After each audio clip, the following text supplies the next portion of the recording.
একটা বাগানও অভিমান করে, অনেকদিন না এলে সে নীরবে তার কষ্ট দেখিয়ে দেয়। আজ হঠাৎ করে চলে গিয়েছিলাম আমার শখের বাড়ির বাগানে। অনেক দিন পর, ঈদের পরে এই প্রথম আসলাম এখানে। এসে মনটা কেমন যেন হয়ে গেল, কারণ অনেক দিন না আসার কারণে অনেক কিছু নষ্ট হয়ে গিয়েছে। ঘরের ভিতরে ঢুকতেই একটা ভ্যাপসা গন্ধ, যেন অনেক দিনের জমে থাকা নীরবতা, অবহেলা আর শূন্যতা। মনে হলো এই জায়গাটাকে খুব তাড়াতাড়ি পরিষ্কার পরিচ্ছন্ন করা দরকার। একদিন সময় করে এসে সারা দিন থেকে সব গুছিয়ে নিতে হবে। ইনশাল্লাহ একদিন আবার চলে আসব। এবার বাগানটা আমি তেমন ভালোভাবে করতে পারিনি। যেটুকু করেছি সেটুকু অযত্ন আর অবহেলায় আগের মতো সুন্দর হয়নি। তবু আল্লাহর অশেষ রহমতে বাগানে ভালোই সবজি হয়েছে, মাশাআল্লাহ। লাউ, সিম, টমেটো কি পরিমাণ হয়েছে তা তো আপনারা আমার আগের অনেক ভিডিওতেই দেখেছেন। এছাড়া আছে সবেদা, কলা, পেঁপে, পেয়ারা, লেবু, কম বেশি সবই। আর ফুল গাছগুলো তো আছেই, তবে এবার আগের মতো সেই পরিমাণ ফুল হয়নি।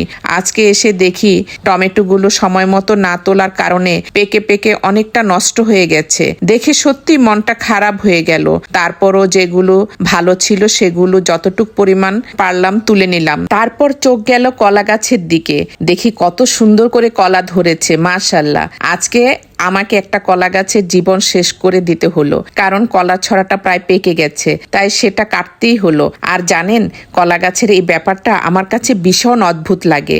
একটা কলা গাছ মাত্র এক ছড়া কলা দিয়ে তার জীবন শেষ করে দেয়। ভাবলেই কেমন লাগে, প্রকৃতি আসলে কত গভীর, তাই না? এরপর দেখি গাছে একটা পেঁপেও পেকে গেছে। আপনাদের ভাইজান সেটাও তুলে নিল। আর কাঁচামরিচ গাছ তো একেবারেই ভরে গেছে কাঁচামরিচে, মাশাআল্লাহ কত কাঁচামরিচ। আমার সাথে আজকে আমার একজন বান্ধবীও এসেছে। আমরা দুজনে মিলে অনেকগুলো মরিচ তুলে নিলাম। এরপর হঠাৎ চোখে পড়লো কাঠগোলাপ গাছ। এই গাছটা আমি একসময় একটা ছোট্ট ডাল লাগিয়েছিলাম, আর আজকে দেখেন সেই ডাল থেকে কি সুন্দর ফুল ফুটেছে। সত্যি বলছি, এই ফুলগুলো দেখে আমার মনটা একদম জুড়িয়ে গেল। আমি তো ফুল খুব ভালোবাসি, ফুল দেখলেই আমি একদম হারিয়ে যাই।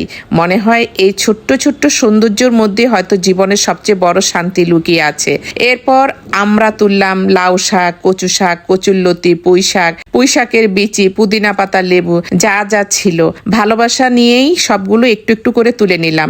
আসলে এই বাগানে এলে আমরা কখনোই খালি হাতে ফিরি না, কিছু না কিছু সবজি, শাক, ফল নিয়েই ফিরি। আর এটাই তো বাগান করার সবচেয়ে বড় রেজাল্ট। এই কারণেই আমি আমার শখের বাড়িতে আর আমি যে বাসায় থাকি সেই বাসার ছাদে সব সময় কম বেশি সবজি চাষ করি, কারণ এতে করে আমাদের প্রতিদিনের সবজির চাহিদা পূরণ হয়। বাজার থেকে টাকা খরচ করে সব সময় কিনতে হয় না। মানে আমার দুই দিকেই লাভ। একদিকে আমি অর্গানিক সবজি খেতে পারছি, অন্যদিকে অনেক টাকা সাশ্রয় করতে পারছি। আর সবচেয়ে বড় কথা হলো এই বাগানের ফল, সবজি, শাক আমি আত্মীয় স্বজন, বন্ধু বান্ধবদের মাঝেও ভাগ করে দিতে পারি। সত্যি বলতে এর চেয়ে বড় আনন্দ আর কি হতে পারে বলেন? দেখতে দেখতে এখন প্রায় সন্ধ্যা হয়ে গেছে, তাই সবকিছু গুছিয়ে গেছে, গাড়িতে তুলে এখন বাড়ির উদ্দেশ্যে রওনা দিব। আজকের এই ভিডিওতে যদি আমি একটা জিনিস না দেখাই তাহলে ভিডিওটা অসম্পূর্ণ থেকে যাবে। তাই তো চলে এলাম আপনাদেরকে সেই বিরল দৃশ্যটি দেখাতে। ছাদে উঠে দেখলাম বৃষ্টির পানি জমেছিল, আর সেই পানি দেখে আমি একদম বাচ্চাদের মতো হয়ে গেলাম। পানিতে পা ভিজিয়ে, পা নাচিয়ে মনে হচ্ছিল যেন ছোটবেলায় সেই হারিয়ে যাওয়া আনন্দটা আবার ফিরে পেয়েছি। আসলে এখানে এলে আমি সত্যি একদম অন্যরকম হয়ে যাই। সব চিন্তা, সব ব্যস্ততা ভুলে গিয়ে মনটা একদম শিশুদের মতো হালকা হয়ে যায়।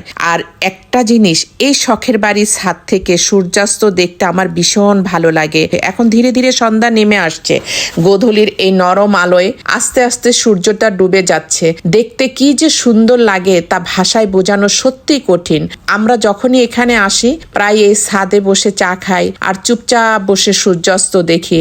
আজ আপনাদেরও একটু দেখিয়ে দিলাম। দেখেন না গোধূলি বেলায় প্রকৃতি কতটা শান্ত, কতটা সুন্দর। দেখেন আস্তে আস্তে সূর্যটা ডুবে যাচ্ছে, আকাশের রং বদলে যাচ্ছে, চারপাশে নেমে আসছে এক অদ্ভুত নরম সৌন্দর্য। আজ আপনাদেরও সেই সুন্দর মুহূর্তটা একটু অংশ দেখিয়ে দিলাম। আপনারাও যদি এমন সুন্দর একটা সূর্যাস্ত দেখতে চান তাহলে একদিন চলে আসবেন আমার এই ছোট্ট ভালোবাসার জায়গাটায়। ভিডিওতে যতটা সুন্দর লাগছে সামনাসামনি দেখলে তার সৌন্দর্য আরো কয়েক গুণ বেশি। ক্যামেরায় যতটা ধরা পড়েছে বাস্তবে তার সৌন্দর্য অনেক বেশি। আজকে এই বাগানের ভিজিট ভিডিওটা আপনাদের কাছে কেমন লাগলো অবশ্যই কমেন্টে আমাকে জানাবেন। ইনশাল্লাহ খুব শীঘ্রই আমি আমার বাগানটাকে নতুন করে সাজাবো, নতুন নতুন গাছ লাগাবো, নতুন করে সবজির বাগান করব, আর তখন অবশ্যই আপনাদেরকে আমার পুরো বাগানটা সুন্দর করে ভিডিও করে দেখাবো। ততদিন পর্যন্ত আমার বাগান দেখার জন্য অপেক্ষা করুন। সবাই ভালো থাকবেন, আমার জন্য দোয়া করবেন। ইনশাল্লাহ আমিও আপনাদের জন্য দোয়া করব। আল্লাহ হাফেজ।